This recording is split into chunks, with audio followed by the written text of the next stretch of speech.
Salut tout le monde, c'est Pierrot, et aujourd'hui, nous allons parler de quelque chose qui nous intéresse tous, l'investissement. Vous avez bien entendu, vous n'avez pas besoin d'être un expert financier pour faire fructifier votre argent. Vous voulez que votre argent travaille pour vous en 2024? Découvrez les stratégies que les pros ne veulent pas que vous connaissiez. Restez jusqu'à la fin, car la stratégie numéro 3 pourrait complètement changer votre façon d'investir. Alors, prêt à faire travailler votre argent pour vous? Commençons. Nous commençons notre voyage dans le monde de l'investissement avec une méthode tendance, les ETF, ou fonds négociés en bourse. Imaginez un panier rempli de nombreuses actions différentes, provenant de nombreuses entreprises différentes. C'est ça, un ETF. Au lieu d'acheter des actions d'une seule entreprise, vous achetez un ETF, et voilà, vous avez une petite participation dans de nombreuses entreprises différentes. Ce qu'il y a de bien avec les ETF, c'est qu'ils vous permettent de diversifier votre portefeuille sans vous ruiner. C'est comme acheter un peu de tout au lieu de mettre tous vos œufs dans le même panier. Et les ETF sont un investissement assez stable. Ils suivent la tendance du marché, donc si le marché se porte bien, votre ETF aussi. Bien sûr, comme tout investissement, il existe des risques. Mais avec les ETF, les risques sont répartis entre plusieurs entreprises. Donc, si vous cherchez un moyen simple et efficace de vous lancer dans l'investissement, pensez aux ETF. Passons maintenant à l'immobilier, mais pas n'importe lequel. L'immobilier fractionné. Vous avez toujours rêvé d'investir dans la pierre, mais le prix d'un appartement vous donne le vertige? Pas de panique, l'immobilier fractionné est là pour vous. Imaginez, au lieu d'acheter un appartement entier, vous achetez une petite part, comme une part de gâteau. C'est ça, l'immobilier fractionné. Vous devenez propriétaire d'une fraction d'un bien immobilier et vous partagez les loyers avec les autres propriétaires.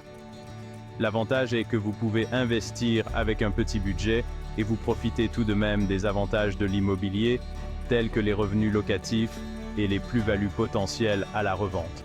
Et puis, c'est beaucoup moins de tracas que de gérer un bien immobilier par soi-même. L'immobilier fractionné, c'est un peu comme avoir un pied-à-terre dans plusieurs villes, sans avoir à gérer les travaux ni les locataires. Plutôt cool, non? Alors, prêt à devenir un pro de l'immobilier sans vous ruiner? Rendez-vous juste après pour découvrir la troisième stratégie, qui pourrait bien vous surprendre. Passons maintenant à une stratégie d'investissement moins connue, mais qui peut être très intéressante, les obligations d'entreprise. Imaginez, vous prêtez de l'argent à une entreprise, et en retour, elle vous paie des intérêts, comme si vous étiez un banquier. C'est le principe des obligations d'entreprise. Vous prêtez de l'argent à une entreprise pour une durée déterminée, et en retour, elle vous verse des intérêts réguliers, appelés coupons.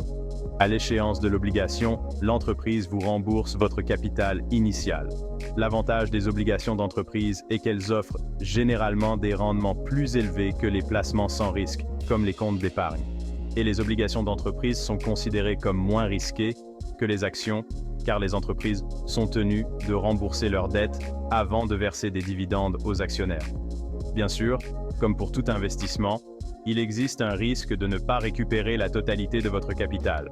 Cependant, en choisissant des obligations d'entreprise bien notées par les agences de notation, vous pouvez minimiser ce risque. Donc, si vous recherchez un investissement qui vous rapporte des intérêts réguliers et présente un risque modéré, les obligations d'entreprise sont une option à envisager.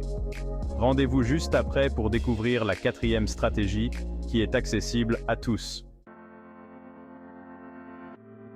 Passons maintenant à une stratégie d'investissement simple mais efficace. Les comptes d'épargne à haut rendement. Vous connaissez probablement les comptes d'épargne traditionnels, mais saviez-vous qu'il existe des comptes qui vous rapportent beaucoup plus d'intérêts? C'est là qu'interviennent les comptes d'épargne à haut rendement. Ces comptes offrent des taux d'intérêt plus élevés que les comptes d'épargne traditionnels, ce qui vous permet de faire fructifier votre épargne plus rapidement. L'avantage est que vous pouvez retirer votre argent à tout moment, sans pénalité. Bien sûr, les taux d'intérêt des comptes d'épargne à haut rendement ne sont pas aussi élevés que ceux des placements plus risqués, comme les actions ou les obligations. Mais si vous recherchez un investissement sûr et accessible pour votre épargne de précaution, les comptes d'épargne à haut rendement sont une excellente option. De plus, certains comptes d'épargne à haut rendement offrent des bonus à l'ouverture ou pour les dépôts réguliers. ce qui peut vous rapporter encore plus d'intérêt. N'hésitez pas à comparer les offres des différentes banques pour trouver le compte d'épargne à haut rendement qui vous convient. Rendez-vous juste après pour découvrir la 5e et dernière stratégie, qui est probablement la plus importante de toutes. Et pour terminer en beauté, nous allons parler de la stratégie d'investissement la plus importante de toutes, investir en soi. Oui, vous avez bien entendu. Le meilleur investissement que vous puissiez faire est en vous-même. Imaginez, vous suivez une formation, vous apprenez une nouvelle langue, vous développez une nouvelle compétence. Tout cela contribue à augmenter votre valeur sur le marché du travail et à booster votre potentiel de gain. C'est un investissement qui vous rapportera gros tout au long de votre vie. Que vous soyez passionné de cuisine, de photographie, de développement web ou de toute autre activité, il existe forcément une formation qui vous permettra de vous perfectionner et de faire de votre passion un véritable atout professionnel. Rappelez-vous, plus vous investissez en vous, plus vous augmentez votre valeur et vos chances de réussite. Alors, n'hésitez plus et passez à l'action. Dites-moi en commentaire quelles compétences vous aimeriez développer en 2024. Qui sait, cela pourrait vous donner des idées pour votre prochain investissement personnel. À tout de suite pour la conclusion. Voilà, vous avez maintenant 5 stratégies solides pour faire fructifier votre argent en 2024. Que vous optiez pour les ETF, l'immobilier fractionné ou l'investissement en vous-même, le plus important est de commencer quelque part. N'oubliez pas de liker cette vidéo et de vous abonner si vous l'avez trouvée utile, et partagez-la avec ceux qui pourraient en bénéficier. Merci de votre attention et à bientôt pour d'autres conseils d'investissement.